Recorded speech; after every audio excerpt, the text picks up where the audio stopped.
네, 안녕하세요. 방금 소개받은 이장규라고 합니다. 다분한 어떤 관심 받아서 이렇게 해주신 켜비의 민주평통을 선생님 죄송합니다. 볼륨을 조금만 더 올려주십시오. 잘 안 들리시나요? 네. 좀 멀어서 그런 것 같은데 죄송합니다. 초대해 주셔서 너무 감사드리고요. 제가 뭐 부족하지만 열심히 한번 해보도록 하겠습니다. 지금 오늘 제가 말씀드릴 주제는 파리 강화 회의와 우사 김규식 선생님의 독립활동, 그러니까 외교 활동에 대해서 말씀을 드릴 텐데요. 여러분들 민주평통에서 지향하는 큰 대의와 어떤 맞아떨어지는 때가 아닐까 저 개인적으로는 생각을 합니다. 왜냐하면 김규식 선생님은 평생을 독립운동에 헌신하셨고 해방 이후에도 좌우합작 운동이나 아니면 남한 단독정부 수립을 반대하시면서 민족 대통합을 주장하시면서 말년에는 불운하게도 한국전쟁 당시 납북되셔서 압록강변의 만포진에서 서거하셨습니다. 지금 남북한에서 공이 그냥 애국지사로 추앙받는 몇 안 되는 독립운동가들 가운데 한 분이십니다. 지금 그러면 제가 발표하기 전에 제가 이윤정 선생님에게 지금 발표문을 제가 보내드렸는데 지금 여러분들한테 전달이 됐는지 모르겠습니다. 어쨌든 제 발표가 조금 도움을 위해서 제 PPT 자료도 제가 지금 사진을 몇 장을 보내서 보면서 같이 참고해 주셨으면 좋겠습니다. 그러면 시작하겠습니다. 지금으로부터 100년 전에 1919년도 파리는 그 세계의 정치적인 수도였습니다. 1차 대전 후에 세계 질서를 새롭게 재편하기 위해서 파리에 몰려든 그 협상 당사국들은 물론이고 이를 견제하기 위해서 취재하기 위해서 세계 각국에서 몰려들었던 수많은 언론인들로 북새통을 이루었습니다. 또한 윌슨의 민족 자결주의에 고무됐던 여러 식민지의 약소국가들은 강화 회의를 자신들의 독립의 기회로 삼고 또 제각기 파리의 대표단을 파견해서 외교 활동을 전개했습니다. 유럽의 구원자로 또 불리우고 열렬한 환영을 받았던 윌슨의 민족 자결주의는 약소국가의 지도자들을 현혹하기에 부족함이 없었습니다. 하지만 그가 주장했던 14개 조항은 단 한 가지도 실현되지 않았고 훗날 유일하게 실현됐던 의제였던 국제연합 창설권은 본국인 미국 의회에서조차 비준조차 받지 못했던 그런 사실이 있습니다. 윌슨의 민족 자결주의는 왜냐하면 패전국 식민지에 한정한다는 것이 전제였기 때문입니다. 그렇지만 신정국의 식민지도 자신들의 독립 문제가 상정되기를 기대하면서 파리 강화 회의에 각종의 청원서를 제출하면서 외교 활동을 해나갔습니다. 제가 작년에 프랑스 낭테르에 소재한 현대문서보관소에서 당시 30여 개 약소 민족들이 제출했던 청원서 및 기타 자료들을 제가 발굴했었는데요. 거기에 자료들을 검토해 본 결과 청원서를 제출했던 약소민족들이 처했던 경우가 제각기 달랐습니다. 승전국의 식민지나 패전국의 식민지, 그리고 승전국, 패전국의 식민지와 무관했던 약소민족들이 저마다 청원서를 제출했는데 한국도 그 중에 하나였습니다.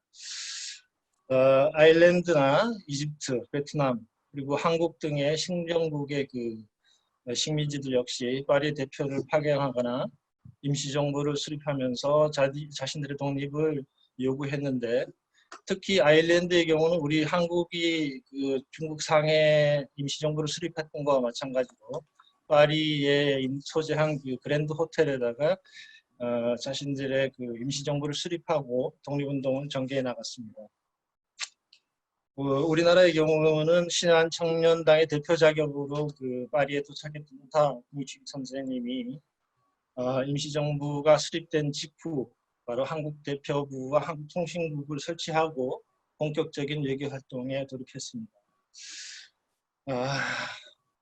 김기식 선생님이 프랑스로 향하기 전에 북경 주재 미국 공사에게 보낸 청원서의 마지막 부분에 보면은 파리에서 자신이 행해야 될 주요 임무를 구체적으로 잘 기술해 놓았습니다.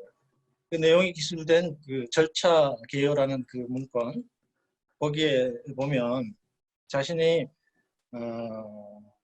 파리에서 수행해야 될 주요 임무로서 첫 번째로는 한국의 현실과 일제의 포갑을 알리는 공부 활동을 첫 번째로 뒀고요. 둘째로는 유력한 언론과 지도자들의 동정적인 우호적인 연대, 그 셋째로는 강화이의 한국 독립에 대한 정식 청원서를 제출하는 것을 자신의 임무로 이렇게 기술하고 있습니다. 그러한 이유로서 오늘 이 발표에서는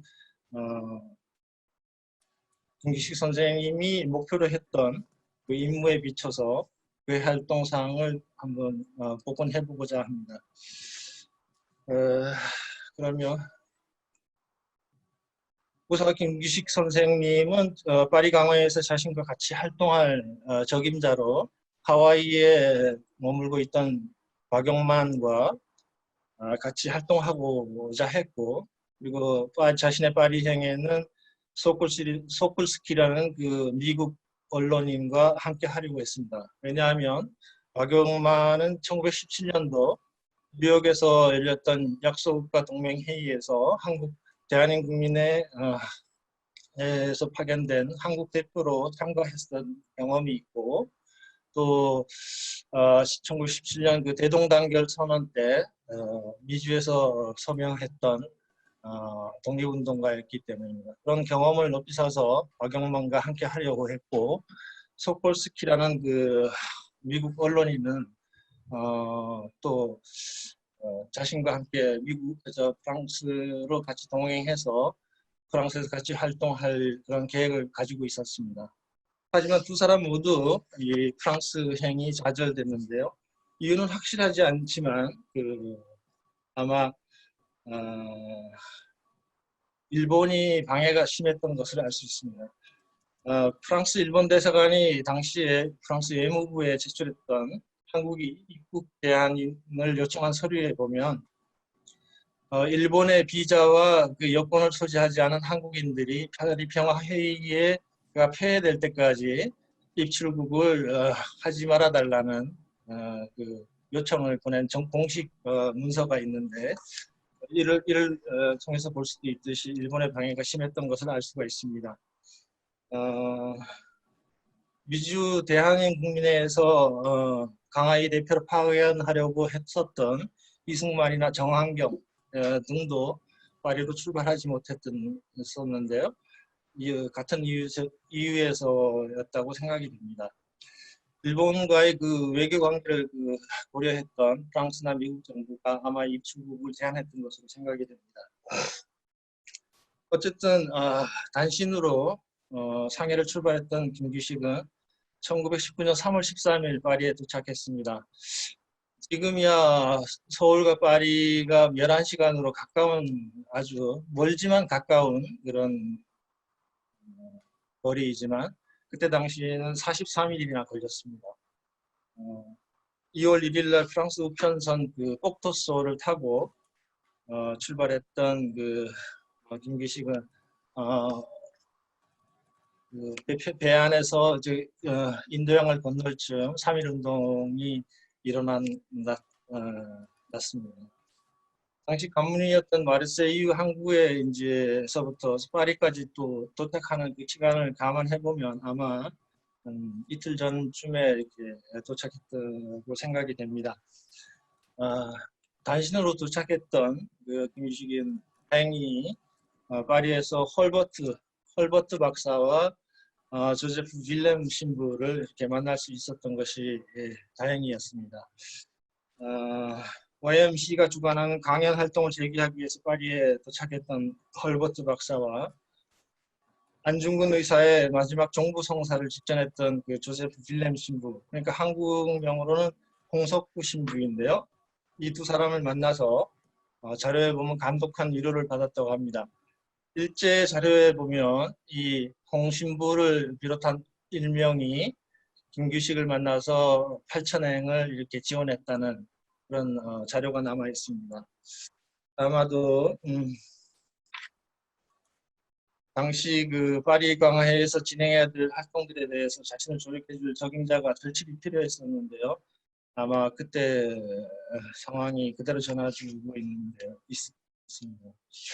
김기식의 그 영문 이력서가 있는데 그 이력서에 보면 당시 파리는 1차 대전 이후에 통신이 원활치 못했기 때문에 3.1운동에 관해서 4월 2일까지 어떤 소식도 듣지 못했다고 기록하고 있습니다.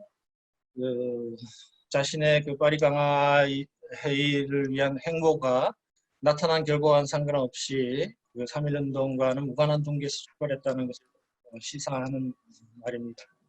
당초의 계획대로 소콜스키나 그 미국에서 대표단에 오지는 않았지만 3월 13일 파리에 도착했던 김규식은 일주일 정도가 지난 4월 20일 파리 북서쪽 외곽에 위치한 누이식센이라는 곳에 살고 있는 중국인 이유잉이라는 사람의 집에 찾아갑니다. 아마도 이 상해를 떠나기 전에 이미 이유잉의 연락처를 가지고 소지했음을 의미하는 것입니다. 5월 9일자 친청엔이라는 그 자에 관하여라는 프랑스 경찰 기록에 의하면 친청엔은 이제 김기식 선생님의 이명이죠. 그래서 그 프랑스 경찰 기록에 의하면 김기식은 3월 20일부터 4월 14일까지 이유잉의 집에서 거처했던 것이 확인됩니다. 보고서에 나타났던 이 이유잉이라는 사람은 굉장히 김기식의 파리 생활에서 중요한 위치를 차지하는 사람인데요. 이유잉은 그 선문과 아주 막연했던 신기식의 동제사 그룹이나 아니면 소콜스키, 아까 그 소콜스키와 김기식은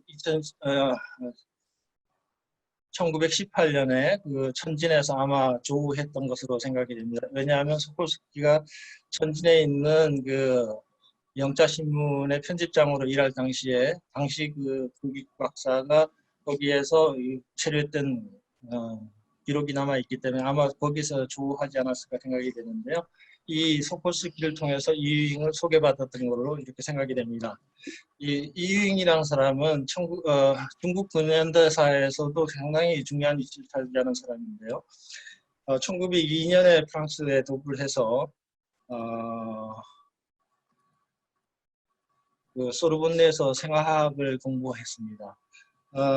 프랑스 경찰 보고서에 보면 그는 이제 생디칼리스트라고 표시가 되어 있는데 실제로는 아나키스트 운동을 전개했던 사람입니다. 오치위라든가 이런 사람과 함께 같이 주간저널 신세기를 창간하고 세계를 창립하기도 했었습니다. 그는 그 일본으로 직접 건너가 가지고 1907년에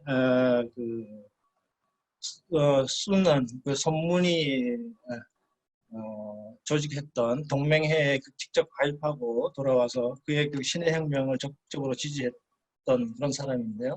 아마 그 선문이 그 프랑스에 왔을 때도 그 프랑스 파리를 그 안내하면서 그렇게 친분을 가시하는 그런 사람입니다.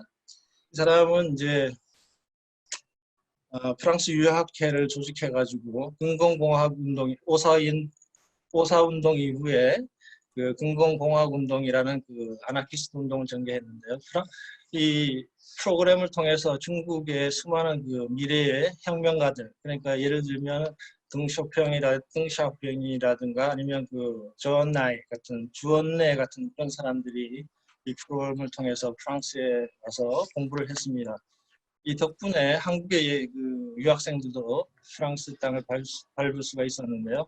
대표적인 사람이 이제 독립운동가 중에 서영애 선생님도 이 프로그램을 통해서 프랑스 땅을 밟을 수가 있었습니다. 어쨌든 간에 이유잉이라는 사람은 김규식이 파리를 떠날 때까지 그의 활동을 지지하고 또 그리고 지원했던 그런 사람이었습니다. 김규식은 이 프랑스 보고서에 보면 지금 좌측에 보면 이유잉이라는 사람인데요. 김규식 선생님과 같이 그 동갑입니다. 동갑이고 그래서 아주 중국 파리를 떠날 때까지 또 중국 대표단과 자연스럽게 교류할 수 있는 그런 가교 역할도 했습니다. 그 프랑스 경찰 보고서에 나타난 대로 김규식은 4월 14일 날 이유잉의 집을 떠나서 파리 구구에 있는 에밀 블라베, 우측에 에밀 블라베라는 사람의 집으로 들어갑니다. 샤프당 38번지. 그러니까 지금 이 좌측에 있는 사진은 1919년 현지 당시 사진인데 왼쪽 편에 지금 나와 있는 건물이 사실 그 38번지 김규식 선생님이 거처했던 곳인데 지금 사진이 전체가 안 나와서 지금 얼마 전에 찍었던 사진이 오른쪽에 나와 있습니다. 이 에밀 블라베라는 사람의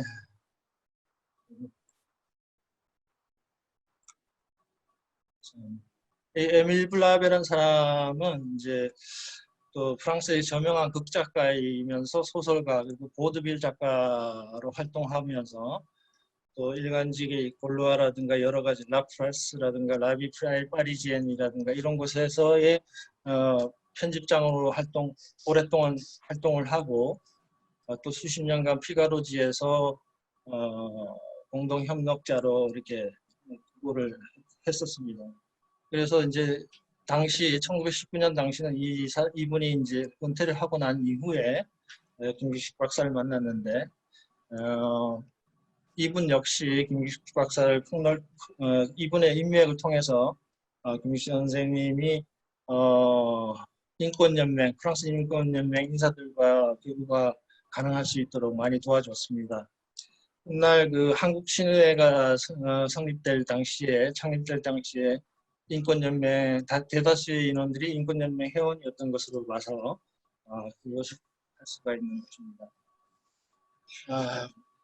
에밀 블라베는 그 부인이 지병으로 이렇게 사망할 때까지 한국통신국에서 발간되는 모든 간행물이라든가 프랑스어 간행물의 교정을 맡아서 도와주기도 했습니다.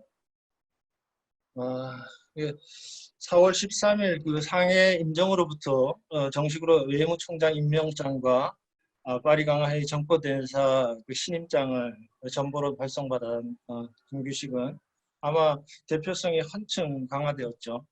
신한청년당의 대표에서 이제 임시정부의 정식 정권대사로 위치가 승격되면서 아마 대표성이 강화된 김규식은 즉시 한국민 대표부가 한국통신국을 이 에밀 블라베가 소재했던 샤프당 38번지에 설치하고 홍보활동에 들어갔습니다.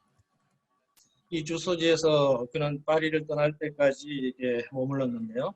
이후에 김탕이라든가 여운형, 이관영, 황귀한, 조수왕 등등이 도착해서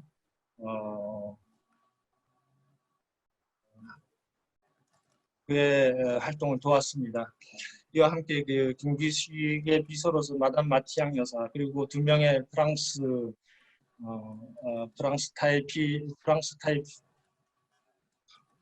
타이피리스트 2명과 남자 사무원 2명을 고용해서 총 11명으로 이제 한국 대표단의 진용을 갖추었습니다. 그러면 이들이 펼쳤던 이제 공보 활동에 대해서 한번 살펴보겠습니다. 1920년 12월 달에 발간됐던 그러니까 김규식 박사가 파리를 떠나고 난 이후에 한기환이 상해 임시정부에다가 보고서 형식으로 제출했던 우주의 우리 사업이라는 문건에 보면 그 서원에 우주는 차에 반하여 사정이 용역치 못한 동시에 현재 또는 그 장래에도 세계 정치 중심은 우주가 될 것이고 또 우주를 중심으로 외교를 하지 않으면 안 된다라는 그런 서원에 기록하고 있습니다. 이를 통해서 알 수 있듯이 유럽 내 외교의 중요성을 직시한 것을 알 수가 있습니다. 4월 14일 그 사도당 38번째 입지했던 김규식은 즉시 한국통신국을 설치하고 공보 활동에 들어갔는데요. 가장 먼저 행했던 활동으로서는 한국에서 벌어지는 일들에 유럽에 지속적으로 알리기 위해서 통신전을 발행했습니다. 통신전은 그 서신과 함께 또 소책자 등을 발행하기도 하고 해서 박지로 선구했는데요.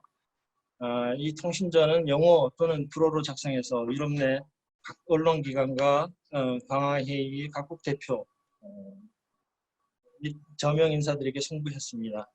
이것은 한국의 현실에 대한 정보를 제공하고 한국 독립을 위한 지원을 호소하기 위한 것이었습니다. 통신전은 1919년 4월 10일부터 20년 12월 15일까지 총 23호를 발행했는데요. 매호 2,000부씩 발행했습니다. 6호는 이제 한기안이 보낸 그 서신이 있는데 6호는 아마 누락되어서 미발행됐다는 걸 알 수가 있습니다. 그 한국 그 파리 대표단의 그 일원이었던 여운홍이 훗날 해고에 의하면 파리 한가운데 있는 집이지만 이 집은 전등도 없고 그래서 우리는 촛불을 켜고 밤을 새가면서 각지에 오는 정보를 받고 각지에 보낼 카피를 쓰고 번호를 넣고 편지를 쓰고 누구를 방문하고 신문사를 탔고 이래 실로 눈꽃 뜰 새 없이 우리의 전원은 김규식 이하 군주를 거듭하였습니다라고 해서 당시 어려움과 노력이 얼마나 대단했는지를 해고했습니다. 당시 프랑스에는 한국 내에서 일어났던 3.1운동 소식과 그에 대한 일본의 무자비한 진압이 진행되고 있다는 그 소식이 언론에 연일 보도되고 있는 상태였습니다. 파리 도착 후에 접한 한국의 소식들은 아마 김규식 선생님께 그 새로운 용기를 또 북돋아주고 또 한편으로는 또 그에 따라서 또 전략을 수정하기도 했을 것입니다.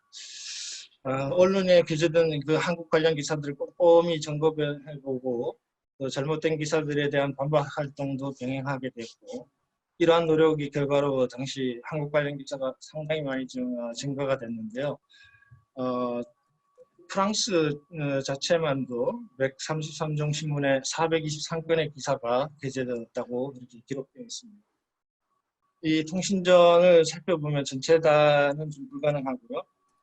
제가 그 몇몇 호수를 살펴보면 통신전 제3호에는 한국 통신국은 한국에서 일어나는 사건들을 유럽 언론에 지속적으로 알리고 현재 한국을 지배하는 자들의 진짜 정책을 밝히고 한국 문제와 관련된 모든 사실을 대중에 알린다라는 것이 바로 추구하는 목적이라고 이렇게 기록하고 있습니다.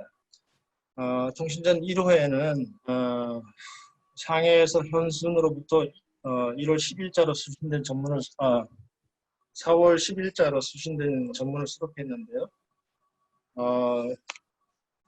3월 17일경에 도착했던 현순의 그 서신은 3.1운동이 국내에서 통지한 소식과 이에 맞선 일본의 참혹한 진압 행위를 고발하고 있습니다. 이 서신은 통신국이 설치된 이후 내용의 중요성을 감안해서 1호, 첫 호에 게재했습니다. 주목할 것은 이제 통신전 제5호에 김규식 선생님의 그 언론 기고문이 실린 것인데요. 이것은 이제 이전에 러시아 혁명 이후에 소비에트 정권이 수립됐을 당시에 일본의 그 시베리아 출병을 강력하게 주장했던 장본인이었던 일본인 고토 신페이라는 그 남자이 미국에서 그 유나이티드 프레스라든가 타임지지와 행한 인터뷰를 여러 프랑스 언론들이 다루어서 이렇게 인용 보도하였기 때문입니다.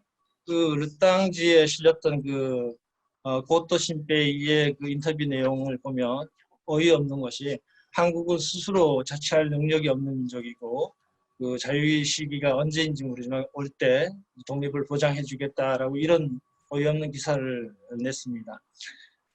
이걸 보고 공개했던 김 선생님이 이렇게 다시 반박 기사를 냈는데요. 아이고, 이렇게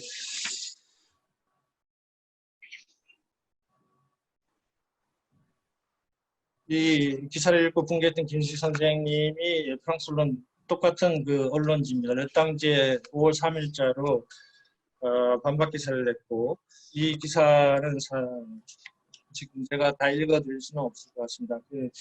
이를 통해서 이제 알 수 있듯이 김규 선생님은 언론의 동향을 아주 세밀하게 분석을 또 했습니다. 그 바쁜 와중에 그의 내용은 또 이렇게 자세히 읽어보시면 알겠지만 아주 매우 기품 있고 간결했습니다.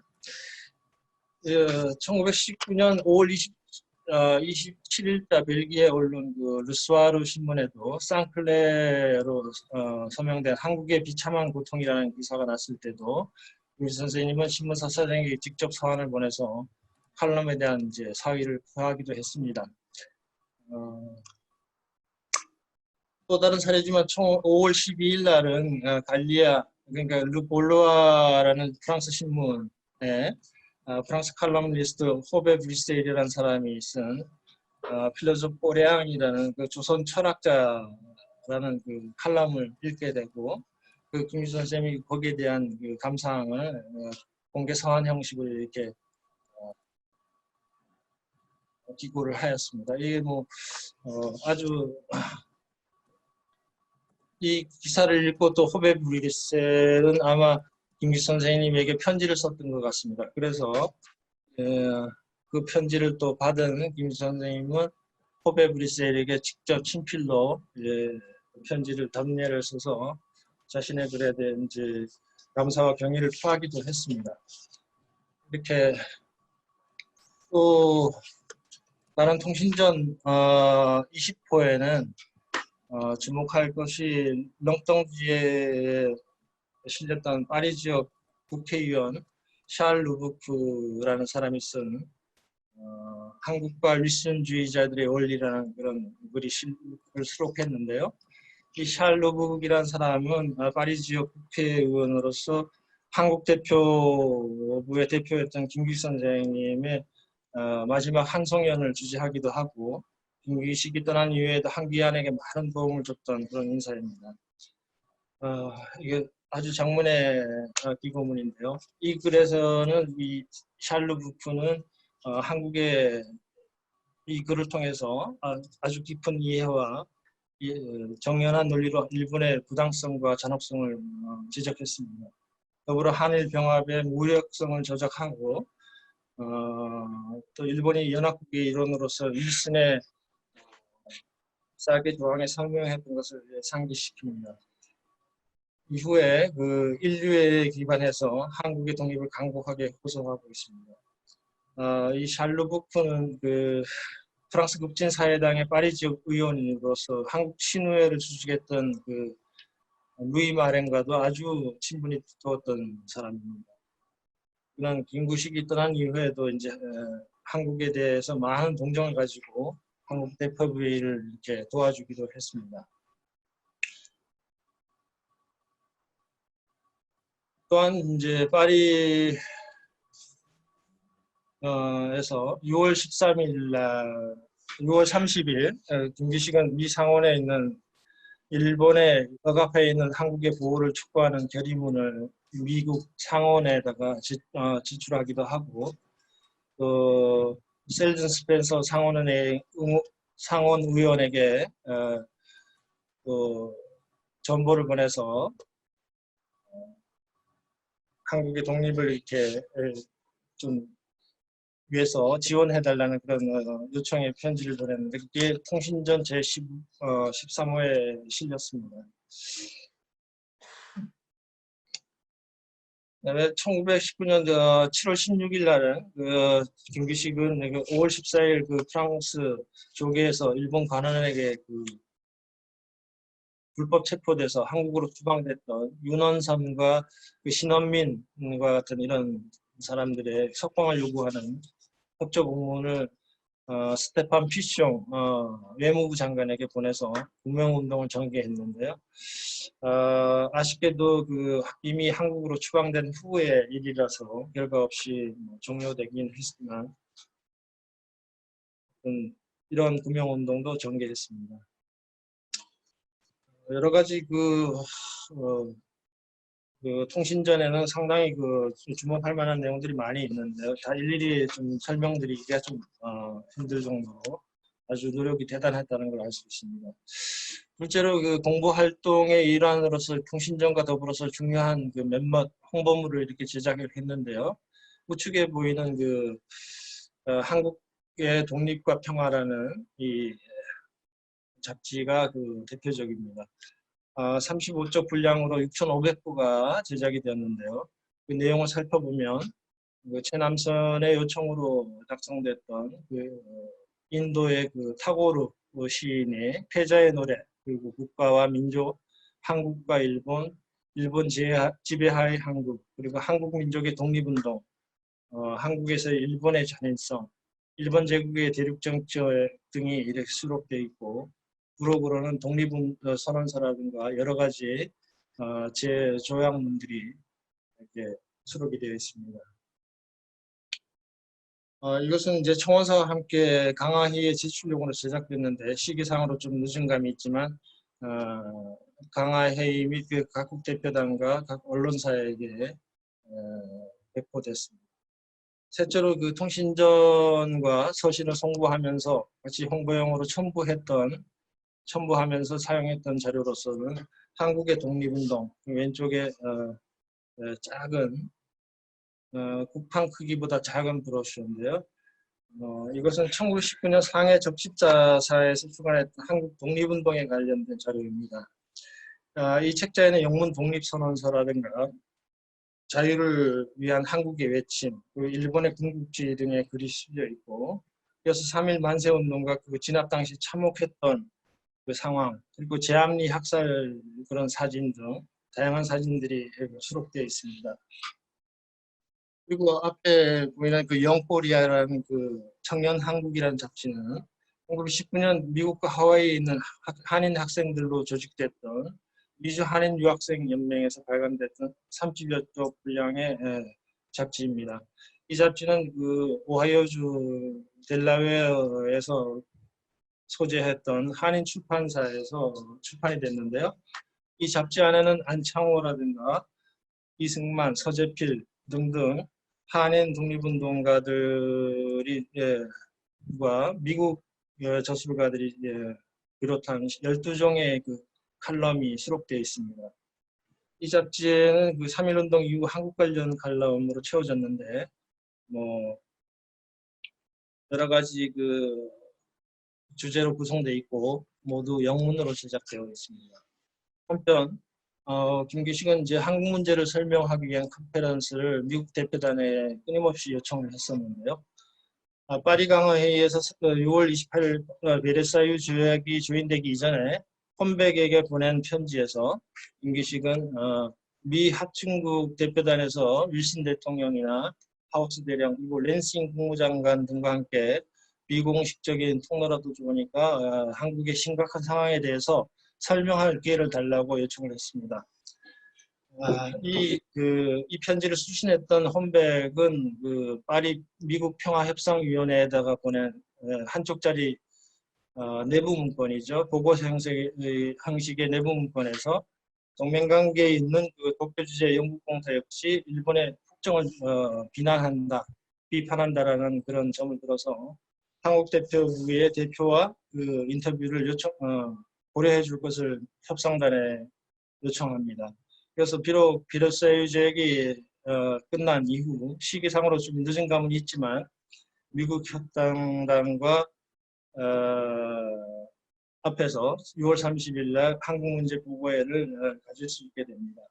그가 꾸준히 이제 미국 대표단의 요청한 사항이 실현된 것인데 이후에도 7월 28일 동양전치연구회에서 한중 문제 연설회를 개최하고 또다시 7월 30일에는 2차 한국 문제 연설회를 개최를 하는 등 이렇게 베르사유 조약이 끝난 이후에도 공부 활동은 계속되었습니다. 김규식이 파리를 떠난 이후에 한국 민족의 독립에 대한 지속적인 선언서와 요청서라는 문서를 한국 대표단에 보내가지고 강화회의에 제출하도록 지시를 했는데요. 이것도 같은 맥락에서 이해할 수 있는 것으로 생각이 됩니다. 1919년 이제 8월 8일 김탕 또 여운원과 함께 미국으로 건너갔던 김규식은 당초 예상한 것과 달리 국제연맹의 준비위원회가 20년 1월 제네바에서 열리는 것을 알 수 있었습니다. 김규식은 9월 3일자 한기안에게 보낸 서신에서 본인은 자신이 적어도 2달 내내 또 혹은 그 이후에도 유럽으로 돌아가지 못할 것이다 라고 해서 당분간 파리에 돌아오지 못할 것을 시사했습니다. 아울러 파리 대표부는 이제 대통령 직속 기관으로 새롭게 창설된 그 북미위원부 산하에 위치하고 본인이 위원장을 역임할 것을 언급했습니다.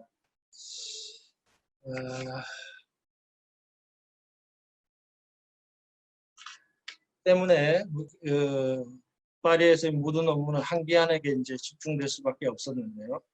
8월 23일자 르프티테 퓨블리크 지에 실렸던 한기안의 언론 기고문인데요.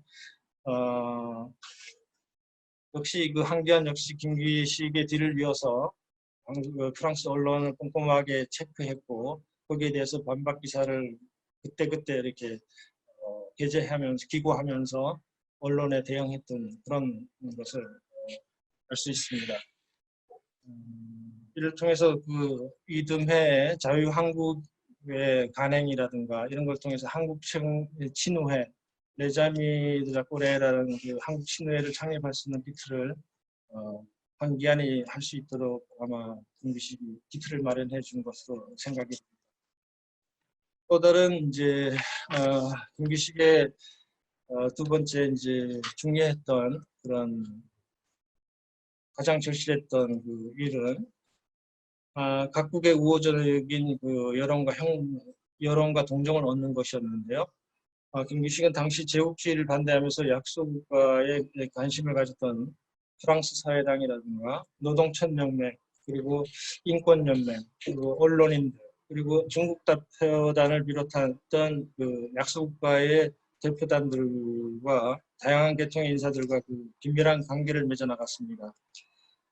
대표적으로는 아까 언급했던 에밀 브라베라든가 이유잉, 루이 마랑, 그리고 페리시앙 샬레, 그리고 중국 대표단의 왕조명과 왕정정, 그리고 호치민 등등이 대표적입니다. 김규식이 파리를 떠나기 전에 이제 8월 6일 저녁에 수요일 저녁에 파리 강화의 한국 대표단 대표였던 김규식이 한송연을 겸해서 한국 독립을 지지하는 지식인들의 만찬 모임이 열렸는데요. 이 소식은 프랑스 언론 라랑페르든가 여러 언론에 이렇게 김규식의 출발 당일인 8월 8일자로 일제히 게재가 되었습니다. 이달에는 파리의 명사들 그리고 국회의원들, 외국계 반식민주의자들 그리고 파리 강화회의를 강하게 비판하는 인사 60여 명이 외신기자 클럽에 모였습니다. 이 외신기자 클럽은 아마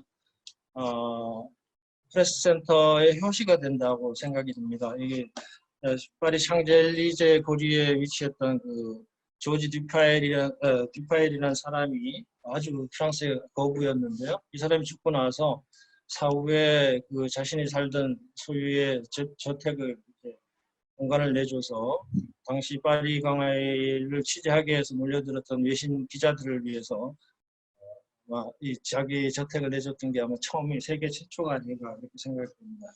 거기에서 이 연회가 이루어졌는데요. 5개월 동안 그의 간절한 그 독립외교 활동에도 불구하고 홀대를 받고 이렇게 떠나는 자리였기 때문에 좀 우울하긴 했었지만 그의 활동상을 짐작케 하는 그런 자리였습니다. 이 연회는 한국 대표단에 의해서 이게 준비가 되었고 파리 지역 국회의원이었던 그 샤를루가 주재했습니다. 이들은 특히 알자스 로렌의 경우와 함께 강제 병합 문제 너무나도 경험이 잘 알고 있고 한국 체류 경험도 있었던 당시 지역 국회의원이었던 누이마랑이라든가 여러 민족들의 한국 친우회의 북경대학교 교수 이유잉, 그리고 한 번은 짜르에 의해서, 한 번은 또 소비에트에 의해서 수감이 됐던 전 러시아 하원 의장 조셉 미노르, 그리고 저명한 여류 저널리스트였던 헐버트 기폰스, 뉴욕 헤럴드 특파원, 북동에 파견됐던 파이어 장군이라든가 프랑스 학술회원 엘리오 교수, 그리고 전 주한 프랑스 공공사였던 이폴리트 퐁 트랭당 등 중국 등등 중국 대표단 그리고 한국 대표단이 참석했습니다. 연회에는 물론 불문 한국 독립선언서와 작은 태극기, 그리고 조지 듀크록이 썼던 가난하고 아름다운 한국이라는 책이 선물로 배포됐습니다. 이 자리에서 김기식은 프랑스에서 보낸 약 5개월간의 소감을 연설을 했는데요. 파리를 떠나기 전에 마지막으로 여행했던 이 연설은 지금 여기서 발췌한 내용은 아마 지금 이 화면에서 보이는 그런 내용입니다. 이 소식은 통신 전체 10지로 그리고 구제 우리 사회에도 간략하게 소개가 된 바가 있습니다. 주목할 것은 기사에 실렸던 여러 민족의 한국 친회라는 명칭인데요. 프랑스 한국 친회가 정식으로 창립된 것은 1921년 6월 달의 일이지만 이미 한국의 사정을 동정하고 또 우위를 지냈던 여러 민족들의 인사들에 의해서 한국 친회라고 불려져 있는 것을 확인할 수가 있습니다. 이유잉은 그 선봉에 서서 한국의 동정과 지지를 보냈습니다. 김기식은 다른 약소국가의 대표단이나 지도자들과의 연대도 모색을 했는데요. 그 중에 이제 주목되는 것이 베트남의 호치민입니다. 호치민은 1919년 파리에서 안남 애국자연합이라는 단체를 결성하고 동년 6월 18일 안남 민족의 요구서라는 8개의 조항의 청원서를 베르사유의 지도자들과 프랑스 국회에 보냈습니다. 이 때문에 호치민은 프랑스의 정부경찰 당국의 철저한 감시와 사찰을 받아야만 했는데요. 그 덕분에 이 장이라는 이 비밀경찰이 작성한 호치민 사찰 문건에 보면 김기식을 비롯한 조소왕, 한기한, 그리고 한국 대표단과의 밀접한 관계를 밝혀주는 내용들이 다수 발견이 되었습니다. 호치민이 지금 보이시는 일부 자료를 보면 지금 중국 천진에 소재하고 있는 이체바오, 그러니까 익세보라는 신문에 미국 특파원이 행했던 이 인터뷰 역시 김기식의 추천과 소개로 이루어졌다고 기록하고 있고요.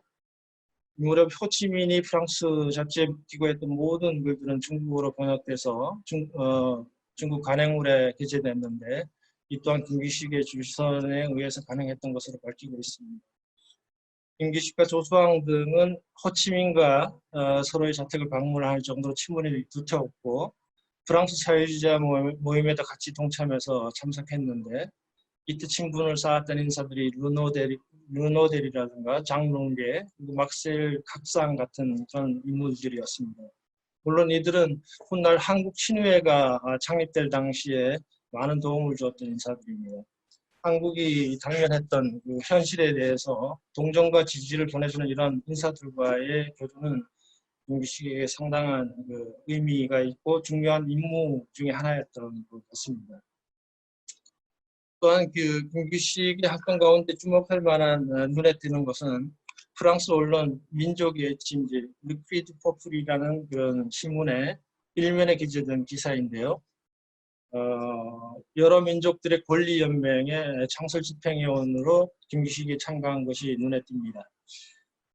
이런 사실을 보도한 이 기사에 보면 연맹의 본부는 인권을 주장하는 도시 파리에다가 본부를 두고 집행부는 외국인 자유주의자들과 프랑스인들 그리고 유명 인사들로 꾸려질 것으로 보도했습니다. 이 조직의 이 연맹의 이 연맹은 프랑스의 저명한 저널리스트였던 폴 부리라든가 저우웨이 중국 대표단 비서 그리고 김규식 한국 대표단 대표 닥터 하페스 하피피 이스트 대표단 대표 등으로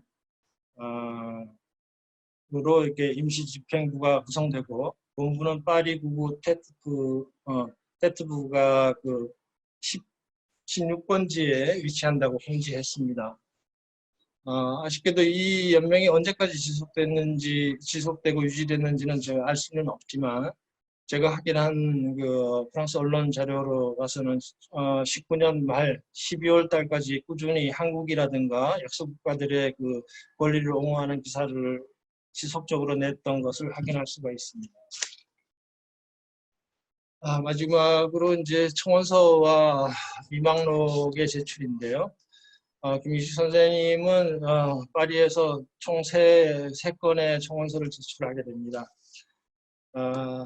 파리로 출발하기 전 그러니까 상해에서 1월 25일 날 신규식 선생님과 함께 윌슨 대통령에게 보낸 독립을 청원하는 서한을 작성해서 작성했었는데요. 한국 공화 독립당이라는 총재 그리고 사무총장 자격으로서 신정 김성이라는 이명으로 서명된 이 서신은 나중에 파리로 돌아와서 불어로 작성한 이후 미국 대표단에 전달되었습니다. 청원 활동 초기에 김규식 선생님은 아마 민족 자결주의를 주장했던 윌슨 대통령과 미국 대표단에 상당히 많은 기대를 걸었던 것으로 보입니다. 하지만 3월 28일자 미국 대표단의 내부 자료인 를 보면 미국은 이미 일본의 한국 병합을 인정했고 현재 이 문제는 미국 대표단에게 정식으로 제출한 사안이 아니라고 이렇게 기록되어 있는 것을 보면 당초 김규식 선생님이 기대했던 그런 것과는 상당한 거리가 있는 것을 알 수가 있습니다. 실제로 김규식은 4월 5일 강하희의 해방을 위한 한국 국민의 호소를 담은 비망록이라는 제하에 신한청년단 대표의 서명이 들어갔던 비망록을 서한과 함께 제출했습니다. 그리고 파리 강하희에 정식으로 제출됐던 청원서 비망록은 작성일이 4월로 되어 있지만 기록되어 있는데 19년 5월 10일 날 정식으로 제출됐습니다.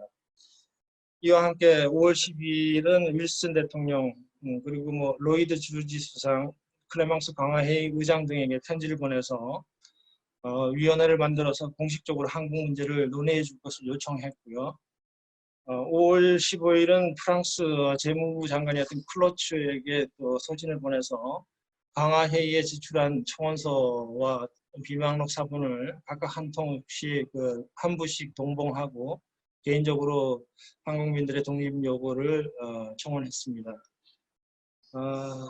4월 14일 날 사도당 38번지에 통신국을 설치한 이후에 단독으로 그때 당시에는 다른 멤버들이 도착하지 않았을 때였기 때문에 단독으로 청원서와 비망록의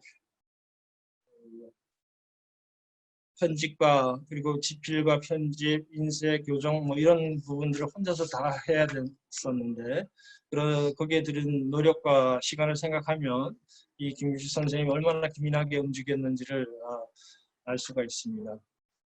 청원서를 만들 당시의 재정적인 어려움에 관해서는 미국에서 발간했던 신한민보에 자세하게 게재한 회고에 자세하게 나타나 있습니다. 청원서의 인쇄를 위해서 소요된 금액은 당시 3만 프랑이었고 매월 1만 프랑의 경비가 소요된다고 적고 있습니다.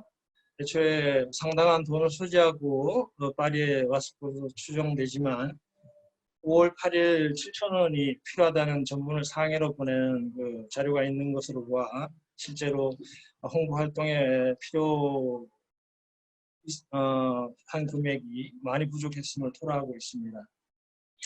이 강화회의에 최종으로 제출된 청원서는 표지를 제하면 총 7쪽 20개 항목으로 설정되어 있고 위망록은 본문 10쪽 25개 항목, 그리고 4쪽 2개 항목으로 구성되어 있습니다. 그리고 청원서를 만들 당시에 제가 낭테르에 소재한 그 현대문서 보관소에서 발견했던 30여 개의 약소 국가들의 청원서를 제가 비교 분석해 봤는데요. 사실 그 중에서 단연 눈에 띄는 것이 한국 청원서입니다. 이 청원서 작성과 관련해서 쏟은 그의 열정과 그 세심한 감각은 5월 25일 날 이승만에게 보낸 서신에 잘 나타나 있는데요.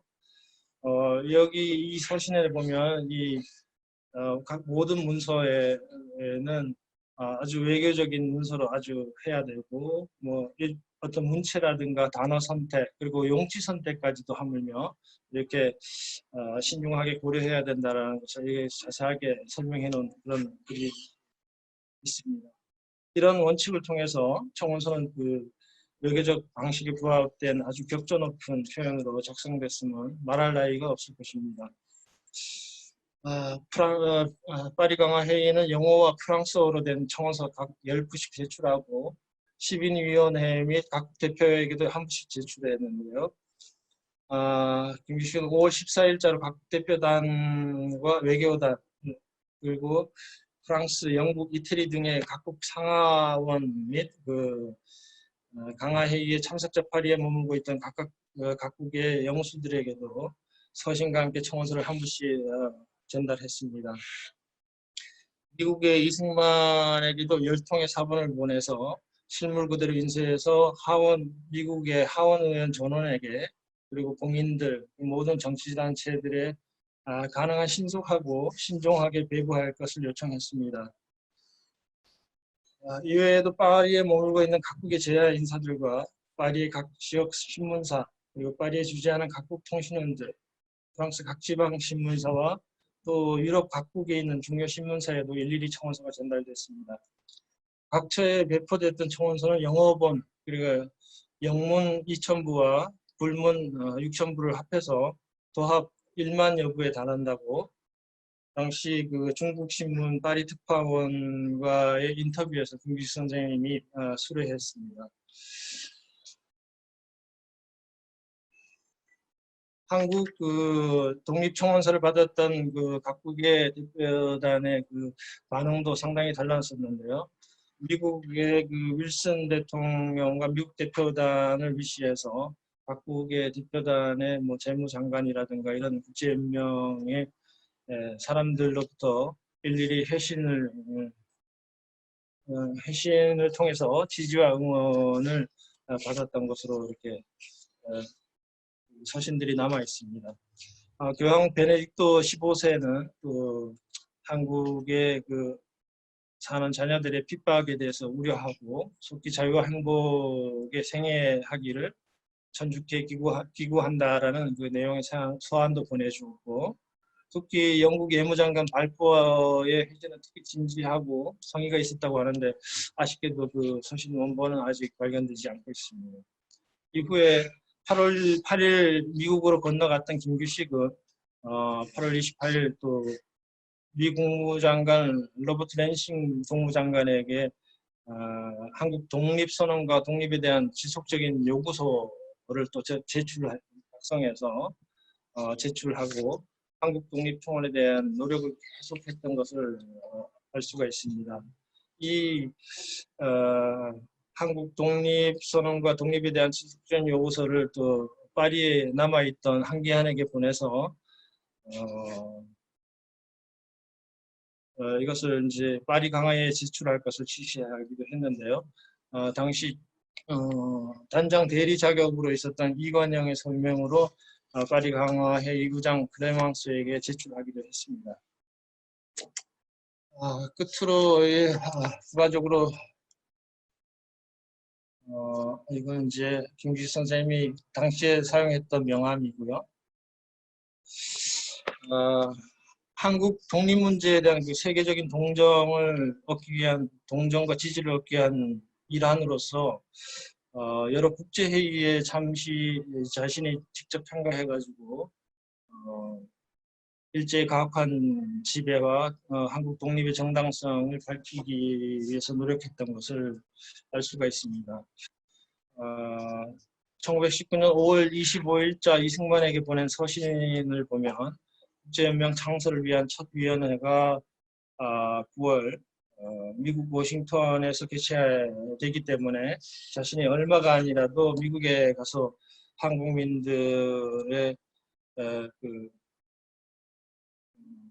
주장을 개진하고자 하는 의사를 적극적으로 내비쳤습니다. 이것은 김규식이 미국 행위, 단지 이승만의 요청으로 이렇게 미국이 행위 결정됐다는 그간의 주장과는 상당히 거리가 있는 내용이죠. 이러한 그의 적극적인 면모가 돋보이는 것이 바로 루체른 국제사회주의자 대회 참가에 대한 의지를 통해서 알 수가 있습니다. 암스테르담 사회당대 한국 문제가 실행위원회에 상정됐다는 소식을 접했던 김규식은 5월 10일 국제사회주의자 연합 그 사무국의 서기였던 까미 위스망에게 자신의 서명이 담긴 한 통의 서신을 보내게 됩니다. 서신과 함께 통원서를 함께 10부씩, 불문 40부, 영문 10부 이렇게 함께 송부하고 한국 독립을 위해서 민족연합의 대표 자격으로 이 대회에 참여하고 싶다는 그 의사를 적극적으로 밝힙니다. 그러나 루체른에서 열리는 그 국제사회주의 대회가 자신의 그 미국행과 일정이 겹치는 관계로 인해서 이 임무는 이관용과 조서왕에게 맡겨지게 됩니다. 그래서 7월 17일 날 다시 조서왕과 이관용은 그 루체른 국제사회주의자대 그 의장에게 지금 보이시는 그 서신을 보내서 참가 의사를 밝히게 됩니다. 이후 이들은 이제 8월 1일부터 8월 9일까지 개최된 스위스 루체른에서 개최됐던 국제사회주의자대회에 참가해서 한국 독립 승인 결의안을 제출했고 이 대회에서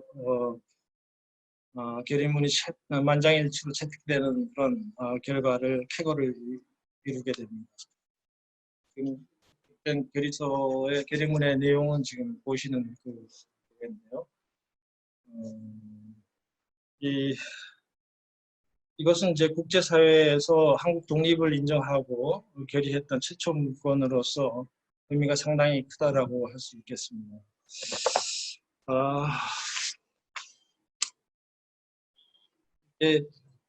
1919년도 파리 강화 회의 당시의 그 상황을 보면 강대국은 강대국대로 그 자국의 이해에 골몰하고 있었고 한국의 독립 문제에는 그 전혀 관심을 두지 않았던 그런 상황이었습니다. 강화 회의가 진행되던 그 파리에서 5개월 동안 남짓 체류했던 김규식 선생님은 한국 그분의 그 5개월간의 그 활약은 정말 갈목한 그런 것이었습니다.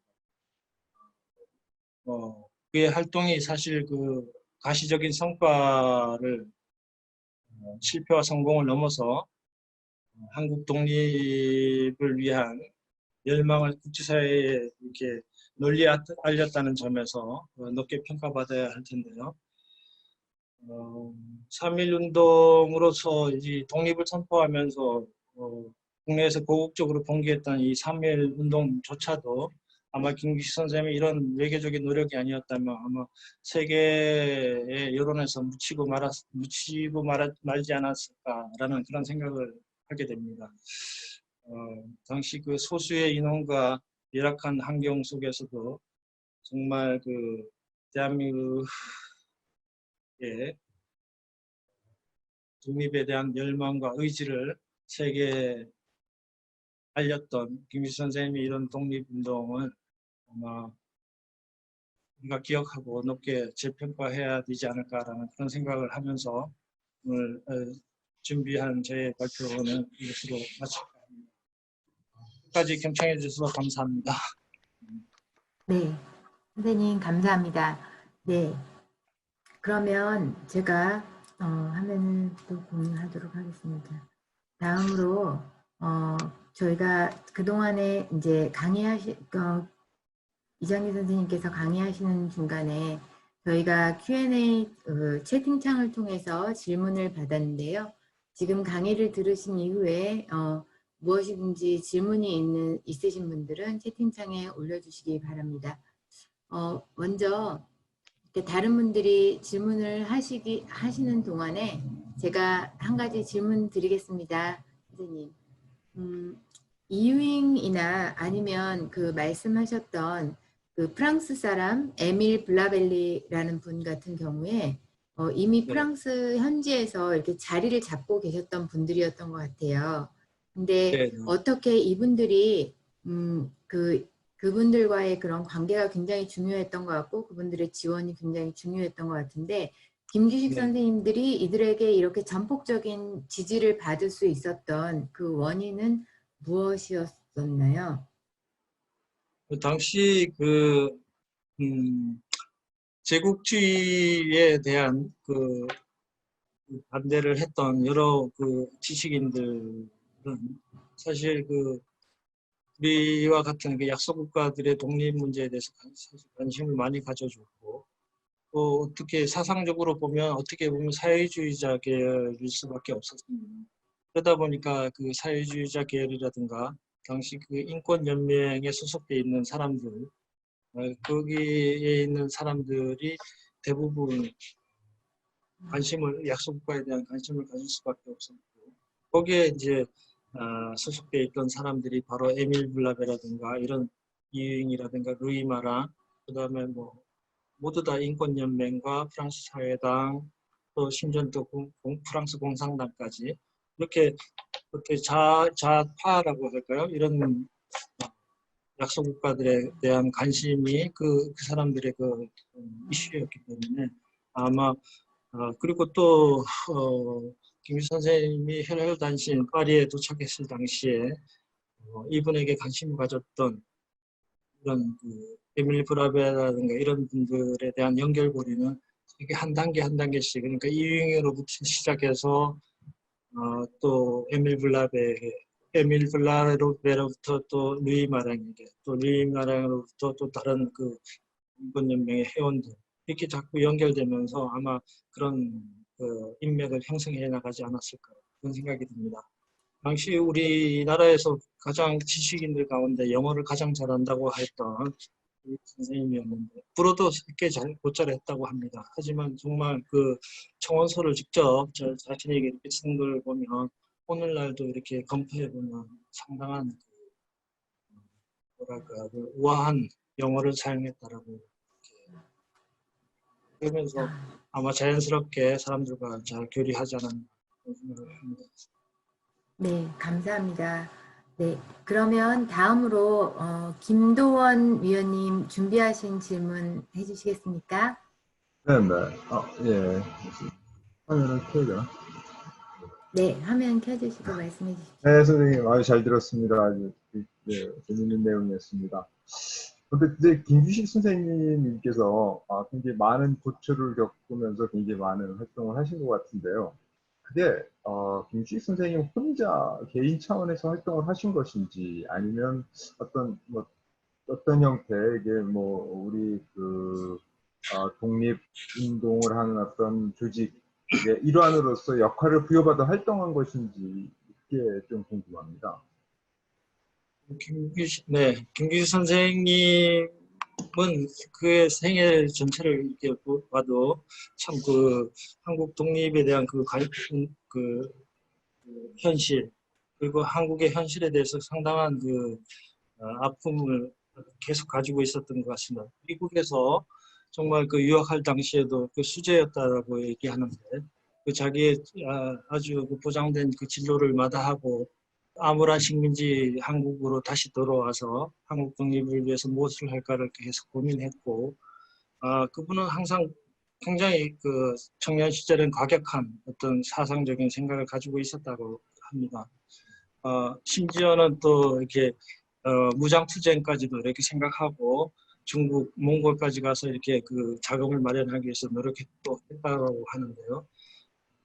시작은 이분이 프랑스 파리를 가기로 결정했을 당시에 이원영 선생님과 의논을 하고 개인 자격으로 그러니까 신한청년당이라는 그런 당을 급조해서 어떤 개인의 어떤 의욕을 가지고 갔을지라도 결국은 파리에 도착해서 임시정부로부터의 어떤 그 공식적인 직함을 받고 공식적인 신분으로 이렇게 활동하면서 아마 우리 독립운동사에서 제가 그 말씀드리지 못했지만 이렇게 큰 국제 무대에서 정말 그 유일하게 아마 우리 독립운동사에서 처음이자 마지막으로 이렇게 외교 활동을 펼쳤던 그런 사례가 아닌가 이렇게 생각이 됩니다. 여기서 조금만 보완해주신 문의드리고 싶은데, 그러니까 네. 그게 개인이 하신 거라면, 근데 그 네. 개인 차원에서 그 외국 정부들에 대해서 무엇을 호소한다는 게 과연 효과적이었을까?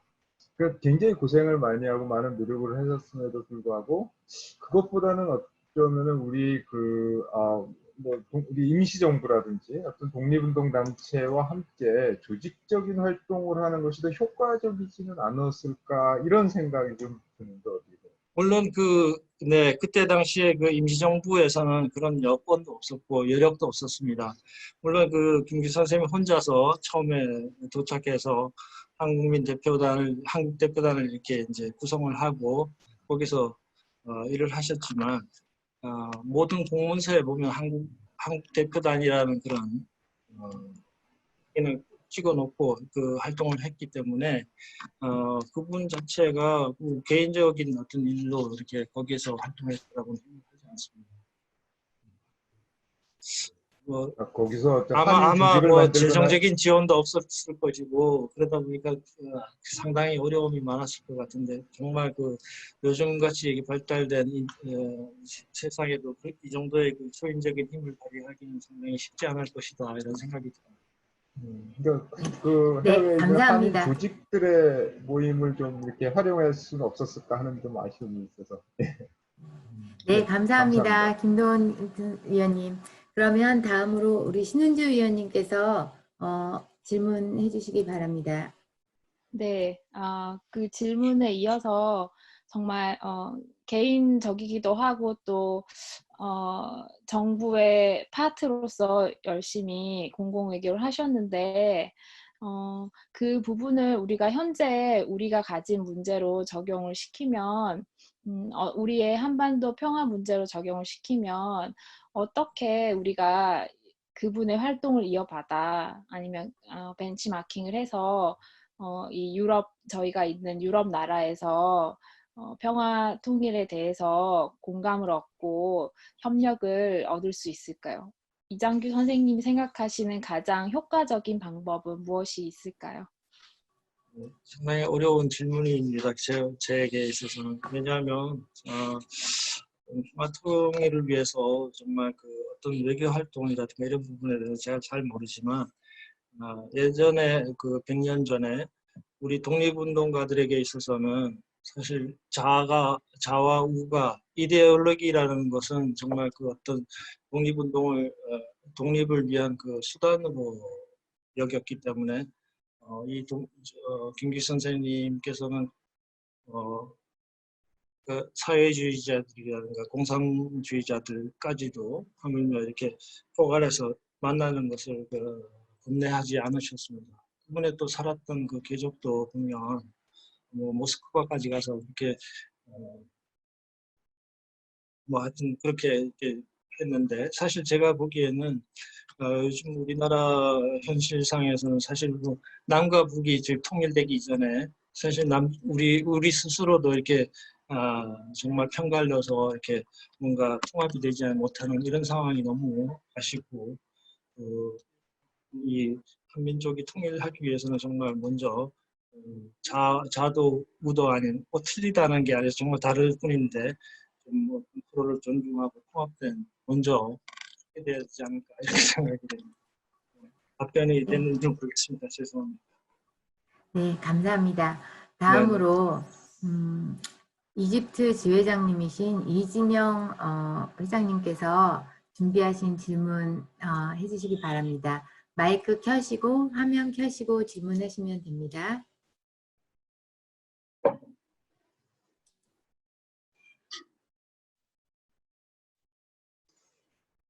마이크 안 건. 예, 그 말씀을 진짜 잘 들었는데요. 그때 당시에 그 운동, 김규식 선생님께서 그런 소중한 활동을 하시는 과정에서 정말 그 재정적 지원이랄까, 실질적으로 이분이 어떤 활동을 할 수 있는 그런 어떤 그 서포팅이 정말 이루어졌었는지, 아니면 그냥 혼자서 정말 고군분투하면서 그 얼마나 참 복창이 터지는 그런 상황에서 독립운동을 하셨을까 참 마음이 아팠는데 그걸 좀 듣고 싶습니다. 네, 제가 아까 그 말씀을 충분히 그 설명을 못 드렸는데요. 일단 그 김주 선생님이 그 파리로 행하기 전에 얼마간의 자금을 이렇게 확보해서 가졌다는 생각이 듭니다. 그 중간중간에 이렇게 보이는 자료들에 보면 이렇게 김 선생님이 자금이 부족해서 이렇게 지원을 요청하는 그런 자료들이 많이 보입니다. 물론 그 어디에서 출처가 어디에서 이렇게 다 나왔다고 명확하게 나와 있지는 않지만 몇 군데에서 보이긴 보입니다. 그리고 지금 보이는 것은 그분이 이제 그 대표단을 꾸려 나가면서 거기에서 사용됐던 경비라든가 이런 부분, 지출된 부분에 대해서는 조금 나와 있고, 그래서 그런 부분들은 명확하게 알 수 있지만, 지금 그 임시정부에서부터 지원을 받았을 수도 있고, 미주에서도 지원을 받았을 수도 있고, 여러 군데서, 여러 채널에서 지원을 받았고, 알고 있습니다. 예, 충분한 답변이 되었습니다. 고마웠습니다. 네. 감사합니다. 저희가 정해진 시간 내에 끝내고 싶어서 한 질문만 더 받도록 하겠는데요. 저희 영국협의회 회장님 질문하신 내용 질문 부탁드립니다. 예, 그 강연 잘 들었고요. 역시 기대했던 대로 저는 글쎄 뭐 평통회장이라는 직을 맡고 있어서 그런지 그 강연을 들으면서 좀 생각이 좀 난 게 있어요. 물론 우리나라가 지금 김규식 선생님이 그때 그런 활동을 하실 때하고는 여건이 전혀 틀리죠. 많이 알려져 있고 또 우리나라 국력도 좀 커져 있는데 현재 상황이 좀 비슷한 것도 있어요. 제가 이제 이 평통 활동하면서 이제 계속 듣는 얘기들인데 현재 우리는 우리가 지금 직접 당사자란 말이에요. 남하고 북한하고. 그리고 위협을 당해도 우리가 직접 위협을 당하는 거고. 그래서 우리는 누구보다도 평화적인 그런 관계를 조금 빨리 시작을 해야 되고 얘기를 해야 되는데 물론 북한이 핵이라는 그런 걸 갖고서 전 세계에다가 이제 부정적인 영향을 주고 있고 또 인권 문제는 다 아는 사실이라 그런 것 때문에 많은 그 나라들에서 우리가 북한하고 특히 현 정부에서 북한하고 많이 좀 친해지려고 하는 좀 어떻게 보면 심하다 할 정도로 막 접근을 하는데도 지금 못 되고 있는데 거기에 사실은 보면은 가장 큰 장벽은 미국이 굉장히 심한 규제를 하고 있단 말이에요. 그래서 제가 생각할 때는 우리나라 정부의 어느 누구도 지금 미국의 그런 입장에서 이런 북한하고 친하게 지내겠다는 얘기를 못하는 입장이라면 우리 같은 그 민간인들이 이 지금 각 지역에 우리나라 교민들이 이제 전 세계에 다 퍼져 있지 않습니까? 일반 우리들이 각 접촉할 수 있는 정부기관이 현지 정부기관이라든지 이런데 우리가 이제 평통도 이제 정부에 조금 속해 있는 거라 오해를 받을 수 있을까? 이제 평통 자문위원들이 중심이 돼 좋은데 우리가 그 민간인들이 한국인들 전 세계 퍼져 있는 한국인들이 지금 김규식 선생님이 하셨듯이 우리 너희들이 그런 거를 걱정하지만 우리가 직접 그 이해 당사자인 우리 입장에서는 일단 북한하고 좀 친하고 싶다. 그러니까 니네들이 너무 막지는 좀 말아달라. 이런 어필을 뭐 아까도 그 저 어떤 매거진 같은 거 소식지 같은 거 만드셨다고 그러는데 그런 활동을 우리가 좀 해보는 게 어떠냐 하는 생각이 좀 들었어요. 그래서 지금 그 우리 이 선생님을 그 저기 지도하셨다는 우리 그 마리 오란지 그 선생님도 계시는데 이런 거 우리가 한번 시도해 보면 어떨까? 그때하고는 좀 상황이 틀리더라도 사실 어떻게 보면은 비슷한 부분도 있어요. 미국이라는 거대한 벽이 오히려 우리들의 그 마음을 좀 막는 게 있거든요. 그래서 그런 시도를 좀 해보는 게 어떨까? 그래서 다른 그 평통회에서도 내가 이런 얘기를 좀 해보고 싶었는데 뭐 그런 거에 대해서 어떻게 생각하시는지 한번 얘기를 좀 들어보고 싶어서 뭐 질문의 형태로 제가 여쭤봅니다. 뭐 저도 회장님이 말씀하신 것에 좀 전적으로 동의하고요. 제가 이 평통 자문회의의 그 실은 그 방향성은 알겠지만 자세하게 어떤 일들을 하시는지는 잘 모르겠습니다. 하지만 저같이 공부하는 사람으로서 회장님께서 말씀하셨던 그런 것들에 동의할 수 있는 것은 어떤 뭐 민간 차원에서 학술 연구라든가 아니면 여러 가지 현상에 대해서 같이 뭐 학술 회의나 아니면 아까 말씀하셨던 뭐 어떤 자료집을 낸다든가 어떤 연구 보고서를 낸다든가 해서 또 이렇게 각국에 모여 계시는 이렇게 여러 그 선생님들과 같이 어떤 소식지를 낸다든가 여러 가지 좀 이렇게 공유할 수 있는 그런 채널들이 다양하게 있었으면 하는 그런 생각이 듭니다.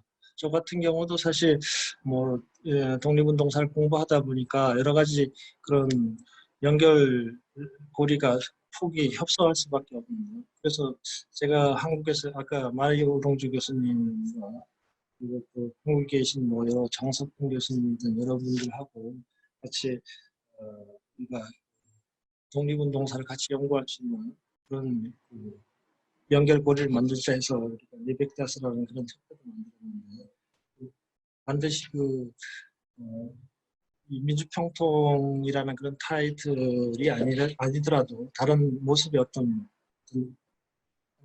기구가 있어서 이렇게 민간적으로 이렇게 민간이 이렇게 서로 협의해서 통일을 문제를 논의할 수 있는 그런 방이 있었으면 이렇게 네트워크가 좀 잘 이루어졌으면 하는 그러니까 감사하고요. 아무튼 네. 지금 제가 그 선생님 얘기를 들으면서 그런 생각이 이렇게 많이 떠오르면서 지금 이거 지금 정부에서 공식적으로 못할 것 같아요. 오히려 이럴 때 우리 같은 사람들이 물론 저 뭐 너희들이 생각하는 건 그렇더라도 우리가 지금 그 당사자인 입장에서 볼 때는 북한하고 친해지는 게 제일 시급한 문제다. 이런 어필은 좀 할 필요가 있다고 지금 생각이 되네요. 아무튼 감사합니다. 네. 답변 감사하고요. 감사합니다. 네. 네, 감사합니다. 네, 지금 이렇게 함께 해주신 위원님들 또 여러 참여해주신 분들 감사하고요. 다음 강연 잠시 드리고 그리고 이제 마치도록 하겠습니다. 저희는 저희의 통일과 관련된 강의를 한 번에 뭐 크게 한다기보다는 그래도 내실 있는 강의를 자주 하자라는 그런 의미로 매달 말일에 가까운 그 마지막 주 토요일 날 저희가 강의를 준비하고 있습니다. 다음 9월 달에는 중앙대학교 동문과 김누리 교수님을 모시고 독일 통일 30년과 한반도의 미래라는 주제를 가지고 강연을 이어갈 겁니다. 그리고 10월 24일 토요일 오후 2시 전 평양과기대 교수님이신 이언 얼스 교수님 모시고 Reflection on Living and Working in 평양이라는 주제로 강의를 할 예정입니다. 그리고 11월 28일 토요일 2시에는 민주평통과 대한민국 대사관 공동 주최로 평화포럼을 준비하고 있습니다. 많은 관심 부탁드리고요. 그리고 끝나고 나가시기 전에 채팅창에 피드백을 남겨주시면 저희가 앞으로 그 강의를 준비하는데 큰 도움이 되겠습니다. 자, 이것으로 저희 준비했던 온라인 아카데미 1회 강연을 마치도록 하겠습니다. 수고해주신 우리 강사님 그리고 참석해주신 모든 분들께 감사드립니다.